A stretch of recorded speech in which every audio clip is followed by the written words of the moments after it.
Hola, muy buenos días. Esto es Tu Tele, el programa de la Defensoría del Televidente del canal RCN. Y aquí desde la Defensoría siempre queremos propender por una información completa para ustedes los televidentes de este canal, que todo se conozca bien, que estemos completamente enterados de lo que sucede en el país, especialmente para que logremos también tomar y decidir y tener esa opinión pública tan valiosa a la que tenemos derecho, pues todos los ciudadanos del mundo. Y me refiero a esa entrevista a la que ya nos hemos acostumbrado, que José Manuel, director de los informativos del canal RCN, hace los días domingo a grandes personajes o a personajes que de pronto puede que no sean tan grandes, pero que sí influyen en la política y en el desarrollo del país y sobre todo en el interés que podemos tener los televidentes de saber qué está pasando en nuestro país. Hace 15 días no hubo entrevista y por eso lo estamos mencionando. La gente protestó. ¿Qué pasó con la entrevista de José Manuel? Hace 8 días fue la entrevista de Angélica Lozano sobre el tema del Congreso y el futuro, digámoslo así, de la alcaldía de Bogotá. Por otra parte, también queremos hacer, digamos, mención de la nueva telenovela del canal RCN. La telenovela que hace más o menos 2 semanas estamos viendo al aire, que es Tía Allison, y ha conectado mucho con los televidentes por esa identificación, ¿no? Esa forma de mostrarnos la realidad de muchas personas, esa dura realidad que viven sobre todo las personas como menos favorecidas, lo que tenemos que afrontar de pronto cuando perdemos un ser querido, cuando tenemos que asumir responsabilidades que no estamos de pronto preparados. Y la gente decía, yo me he reído, pero también he llorado con esta serie. Es una serie agridulce, primero porque identifica una realidad de una Colombia que muchas personas infortunadamente no conocen de cerca. El tema del prestamista, el tema que les quitan el arriendo, el tema del colegio donde hay problemas de, digamos, de comportamiento con los alumnos, el educar unos niños que se quedaron sin mamá. Realmente es una temática muy interesante. Lo que sucede es que es otra audiencia, yo diría, otro tipo de personas a las que llega esta, porque es muy diferente a Ana de Nadie. Ana de Nadie era una serie que se desarrollaba en un estrato social alto. Aquí se desarrolla en un estrato de la mayoría de los colombianos. Ahí va muy bien. La gente también sigue sufriendo, se sigue riendo, pero sabemos que es un ejercicio bien interesante también tratar estos temas del común, de la vida diaria, que nos reflejan de verdad cómo es esta Colombia. Los informativos también se destacan y en este momento a través de los grandes informes que hacen bajo la dirección de José Manuel Acevedo hay que reconocer que ha habido un cambio, ha habido un vuelco, ha habido como una manera de abordar las temáticas de una manera diferente y sobre todo con temas que nos interesan a los colombianos. Hace más o menos una semana se hizo un informe magnífico sobre la violencia vicaria. Un tipo de violencia que muy pocos conocemos, que muy pocas personas distinguimos, pero que está prácticamente en el pan de cada día y no nos hemos dado cuenta que eso es violencia vicaria. Un informe, Consuelo, que estuvo en cabeza de la periodista Paula Sabogal, que permite prestar este servicio también público de los medios, visibilizar temas que abren discusiones y abren debates, sobre todo de violencias que son desconocidas, que son muy invisibilizadas y que en este caso ha sido confundida por muchísimos años con la violencia intrafamiliar y que es necesario entenderla, reconocerla para poderla combatir. ¿Y por qué se hizo ese informe? Precisamente porque hay un proyecto de ley que se presentó recientemente para que este tipo de violencia sea tenida en cuenta desde el punto de vista legal, porque hasta el momento pues no estaba tipificada legalmente y entonces en muchas ocasiones pasaba de largo. En la vida de una madre difícilmente hay alguien más importante que sus hijos. Por eso para muchos expertos en el mundo la violencia vicaria es quizás la expresión más cruel de la violencia de género. Bueno, a través de Twitter conocí la historia de una mujer a quien pues reservamos su identidad por diversos motivos. Y con ella me doy cuenta de que existe una violencia que es muy poco mencionada, digamos que es o hace parte de un abanico de todo ese tema de las violencias de género contra la mujer y contra las niñas acá en Colombia. Pero me doy cuenta que es una violencia, primero, que pues es un nombre en su mayoría desconocido para mucha gente, para las instituciones incluso. Y segundo, es una violencia muy poco visibilizada por lo mismo.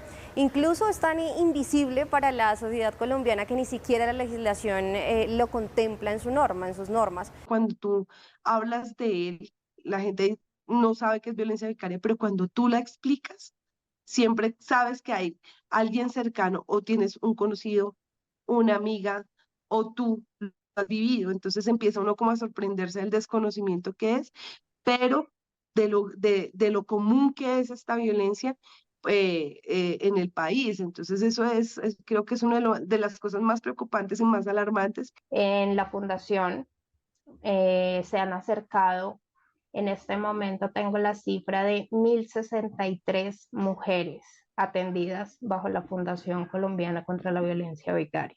La violencia vicaria es cualquier acción u omisión que genere daño físico, psicológico, sexual o de cualquier otra índole a familiares o personas importantes para la mujer con el objetivo de causarle daño. Al no tener una legislación que, valga la redundancia, legisle este tema, pues la revictimización institucional es mucho mayor por desconocimiento, por la misma también machismo que hay entre las instituciones colombianas al manejar estos casos de violencia de género. Lo más importante de este proyecto de ley es ese reconocimiento de la terminología de violencia vicaria dentro del ordenamiento jurídico colombiano. Esta violencia basada en género, como lo dijo Jimena, y por supuesto que afecta principalmente a las mujeres y a los niños, que son realmente en quienes recaen este tipo de violencia y obviamente sobre las mujeres. Es una violencia que ocurre de puertas para adentro, que además es muy sutil.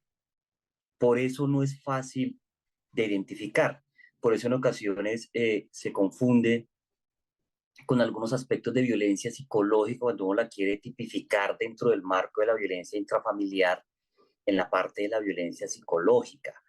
Pero es mucho más que violencia psicológica, es una manera incluso de torturar psicológicamente, de amenazar, porque previo a ejecutar estos hechos tan perversos de utilizar a los niños, niñas o adolescentes, a los propios hijos, en contra del progenitor contrario, hay unas amenazas previas, hay una forma de torturar a la pareja o expareja y al progenitor o progenitora de estos niños, diciéndole de miles de formas que la va a hacer sufrir, posiblemente utilizando a estos niños como ese elemento para hacer daño. Cuando un progenitor empieza a hablar mal de su mamá delante de los niños para desprestigiar, menospreciar o invalidar lo que esta mujer hace, eso es una bandera roja. Cuando no se encarga de las necesidades básicas de los niños, niñas y adolescentes, cuando, por ejemplo, empieza a violentar psicológicamente tanto a los niños como a la madre, amenaza a la madre, y eso es clarísimo, o sea, esa es la bandera roja más grande que tenemos dentro de la violencia vicaria antes de la sustracción, y es cuando le dice a la madre, te voy a dar donde más te duele, cuando la amenaza de quitarle sus hijos.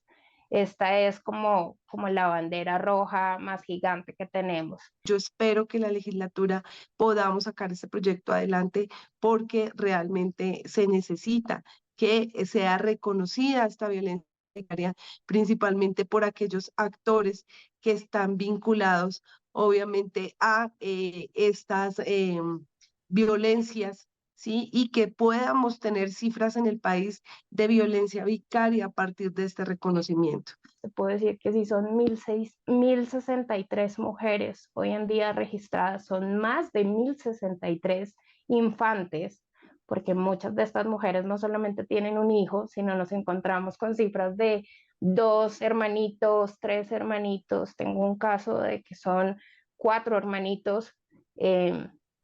Puntualmente me llegaron hace unos días y son muchos infantes creciendo como huérfanos con sus madres vivas, creciendo con miles de engaños y volver a la realidad es, es bastante fuerte y las afectaciones psicológicas son muy fuertes.